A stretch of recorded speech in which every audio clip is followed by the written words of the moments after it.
പ്രിയൻ എന്ന് പറഞ്ഞൊരു കൂട്ടുകാരനില്ലേ? പ്രിയൻ, ആ പ്രിയനെ പറ്റി എങ്ങനെയാണ് കൈലാഷിന്റെ പ്രിയൻ അഭിപ്രായം? എന്റെ ആത്മമിത്രമാണ്. പ്രിയൻ എന്റെ ബെസ്റ്റ് ഫ്രണ്ട് ആണ്. ഓക്കെ. ഓഫീസിൽ എനിക്ക് ഏറ്റവും ഇഷ്ടമുള്ള ഒരാളാണ് പ്രിയൻ. പ്രിയൻ എനിക്ക് അങ്ങനെ പണിയൊന്നും തരൂല. ഞാൻ പറഞ്ഞ പണി വരുമെന്ന് അല്ല, എന്തോ എന്റെ അടുത്ത് പറഞ്ഞ പോലെ എനിക്ക് കൊള്ളിച്ച പോലെ തോന്നി. ഞാൻ അങ്ങനെയൊന്നും പറഞ്ഞില്ലല്ലോ, പക്ഷെ തോന്നുന്നുണ്ടല്ലേ? എനിക്ക് ഇല്ല, എനിക്ക് തോന്നിപ്പിക്കുന്ന രീതിയിൽ സംസാരിച്ചു. പ്രിയനെ പറ്റി അങ്ങനെ ഒന്നും സംസാരിക്കണ്ട. പ്രിയൻ എന്റെ പ്രിയൻ ലവ് യുടാ. ഒരിക്കലും ചതിക്കൂല. ആ വിശ്വാസം താങ്കളെ രക്ഷിക്കട്ടെ. എനിക്ക് സ്റ്റെഫി എടുത്ത് ചോദിക്കാനുള്ള, സ്റ്റെഫി നമ്മുടെ സീരിയൽ കഴിഞ്ഞു, ഭാവന സീരിയൽ കഴിഞ്ഞു. ഇപ്പൊ എന്താണ് സ്റ്റെഫിയുടെ പരിപാടികൾ, ഫ്യൂച്ചർ പ്രോജക്ട്സ് എന്താണ് ഇപ്പൊ വാട്ട് ഈസ് ഗോയിങ് ഓൺ? പറയൂ. ഇപ്പം നിലവിൽ ഞാനൊന്നും ഒരു പ്രോജക്ട്സും കമ്മിറ്റ് ചെയ്തിട്ടില്ല. ഇപ്പൊ ഒന്ന് കുറച്ച് ഫ്രീ ആയിട്ടിരിക്കുന്നു. കുറച്ച് ഫ്രീ ആണ്, നമ്മുടെ ജീവിതവുമായി കുറച്ചല്ലേ അങ്ങനെ പോകുന്നു, മുന്നോട്ട് പോകുന്നു. കോടതി പോകുന്നുണ്ട്. ലെവൽ 2 പോയാലോ? അത് നമ്മൾ നേടിയെടുക്കും. അതെ, അപ്പൊ ലെവൽ 2 നിങ്ങളെ കാത്തിരിക്കുന്നത് 10,000 രൂപ വിലമതിക്കുന്ന സമ്മാനങ്ങളാണ്. അങ്ങനെ all together you are getting 15,000 rupees worth സമ്മാനങ്ങൾ. അപ്പൊ സെക്കൻഡ് ലെവൽ എന്തൊക്കെയാണ് സമ്മാനം കിട്ടുന്നത്?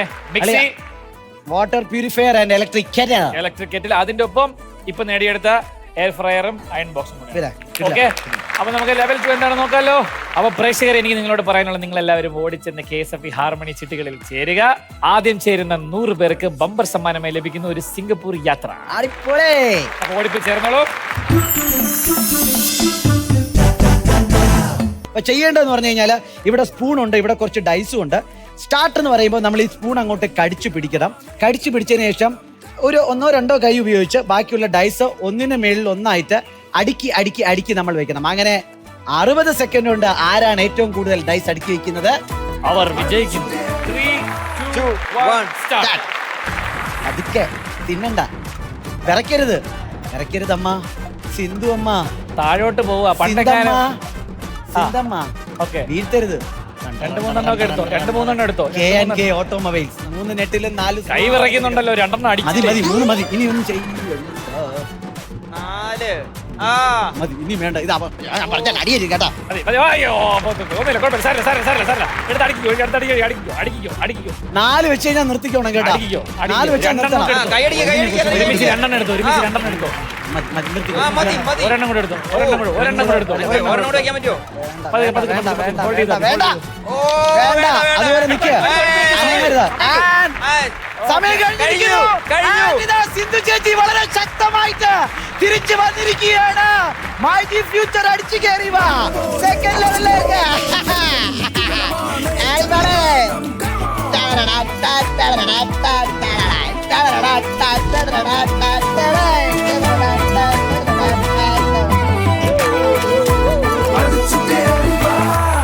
എവിടെ ലക്കി ചാവും മറ്റേ മൂടും മറ്റേ IPC ആണ് കേസ്. സംഭവം റോബറി പിടിച്ചിട്ട് ഈ കളിയാക്കുന്നവന്മാർക്കുള്ള കേസ് കൊടുക്കാൻ പറ്റും. നീയാണ് ആദ്യമാണത്. ഇവിടെ എന്താ ഒരു ബഹളം കേട്ടെ? ഇവിടെ ഞങ്ങൾ കേസിന്റെ കാര്യങ്ങൾ സംസാരിക്കാൻ. വിഷു ആഘോഷിച്ചതാണ് നാട്ടുകാർ. ചേച്ചി കുറച്ച് സമ്മാനം കിട്ടി, അത്രേ ഉള്ളൂ. കിട്ടിയ സമ്മാനം എത്ര അറിയണ്ടേ? ലക്കി ചാമിനും അറിയണ്ടേ? 15,000 രൂപ.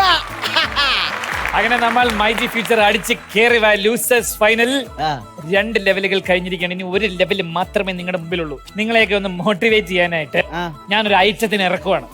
നമ്മുടെ സ്വന്തം കൊച്ചു സാറ് ഇവിടത്തെ. Please welcome Ajith sir. Ajith sir നല്ലൊരു കൈ ഹാപ്പി ബർത്ത്ഡേ ടു യു. ഇവർ രണ്ടുപേരും ഒന്ന് കട്ടക്ക് മോട്ടിവേറ്റ് ചെയ്ത് കേക്കട്ടെ.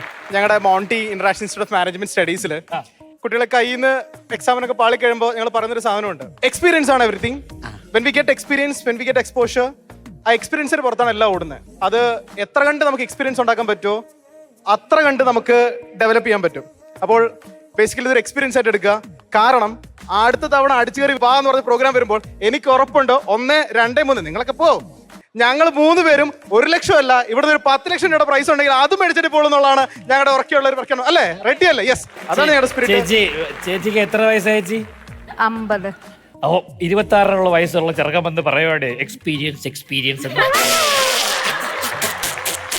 സാറിനെ നീ വീട്ടിൽ വിളിച്ചിട്ട്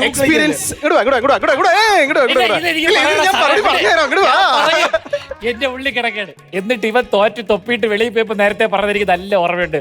ഈ മോട്ടിവേഷനിലൊന്നും ഒരു കാര്യമുണ്ട്. അല്ല, ഞാനൊരു റിയാലിറ്റിയാ പറഞ്ഞു. Sir please. Yes, That was a- അടുത്ത സാധനം അടിക്കും. ഞാനൊന്ന് പറഞ്ഞോട്ടെ മനുഷ്യ, ഇതൊന്ന് വാ തുറക്കാൻ സമ്മതിക്കില്ല, ചുമ്മാ കയറി സ്കോർ ചെയ്യും. പിന്നെ വാ തുറക്കാൻ പറ്റാതെ ഞാൻ കിടന്ന് പറ ഇല്ല. പിന്നെ എന്തെങ്കിലും പറയാനുണ്ടോ? ഇല്ലല്ലോ, ഇല്ല. ഓക്കെ, ഒരു പണിഷ്മെന്റ് കൊടുക്കും. ഈ എക്സ്പീരിയൻസ് എന്ന് പറയുന്ന ഒരു സാധനവും ഞാൻ പറഞ്ഞു, എക്സ്പീരിയൻസ് എവിടെ നിന്ന് ഉണ്ടാവുന്നത്? എക്സ്പീരിയൻസ് ഉണ്ടാവുമ്പോഴാണ് നമുക്ക് എന്ത് കിട്ടുന്നത്? ഉള്ളിൽ നിന്നുള്ളൊരു സാധനം കിട്ടുന്നത്. ആണോ അല്ലയോ? ഫെയിലിയേഴ്സ് ഉണ്ടാവുമ്പോഴാണ് എന്റെ ഉള്ളിൽ നിന്നൊരു തോന്നൽ വരുന്നത് എനിക്ക് രക്ഷപ്പെടണം എന്നുള്ളത്. ആണോ അല്ലയോ? ആണല്ലോ, റൈറ്റ്. സോ ഇവിടെ ജീവിച്ചിരിപ്പുണ്ട്. ആ അതെന്നാന്നറിയോ, കുറെ നേരെ എനിക്കിട്ട് അവിടെ ഇങ്ങനെ എറിഞ്ഞോണ്ടിരിക്കുക, അപ്പൊ തിരിച്ചെന്തെങ്കിലും കൊടുക്കണ്ടേ? That's it, അത്രേ ഉള്ളൂ. സോ ആ പറയുന്ന ഫെയിലിയേഴ്സ് ഫുഡ് സ്റ്റെപ്പ് ആവുന്നുണ്ടെങ്കിൽ ആ ഫെയിലിയേഴ്സ് ആണ് നമ്മൾ പറയുന്നത് ബാക്കിയുള്ളവരുടെ ഫെയിലിയേഴ്സിൽ നിന്ന് അവരെങ്ങനെ അത് വളർന്നെടുത്തു എന്നാണ് നമ്മൾ പറയുന്നത്. അത് പറയുന്നതിലൂടെ അവർ കേൾക്കേണ്ടത്, അവരുടെ മനസ്സിലോട്ട് എടുക്കേണ്ടത് എന്താണ്? എന്റെ ഉള്ളിൽ നിന്ന് എനിക്ക് ആ തോന്നൽ വരണം. ഞാനിവിടെ കുറെ അടിച്ചു കയറി വാ എന്ന് പറഞ്ഞിട്ട് അടിച്ചു കയറി വന്ന് കുറച്ചേരം കഴിഞ്ഞ് പുറത്തു പോയി കഴിയുമ്പോ പിന്നെ യെസ്, ഈ തുള്ളല് കഴിഞ്ഞില്ലേ? ഇത് ഈ വാക്കുകൾ കൊണ്ടുള്ള ഈ ഡയറി ഉണ്ടല്ലോ, diarrhoea, this is nonsense, this is sensitivity. പാവപ്പെട്ട നമ്മൾ പെരിന്തൽമണ്ണക്കാരെ 45 ഇംഗ്ലീഷ് വാക്ക് പറഞ്ഞ് പറ്റിക്കാൻ നോക്കണ്ട. Mister, you get out house. Hey, yes, ഇതിന്റെ പിന്നിൽ പ്രവർത്തിച്ചത് ഏത് വേട്ടവളിയിലാണ് എനിക്ക്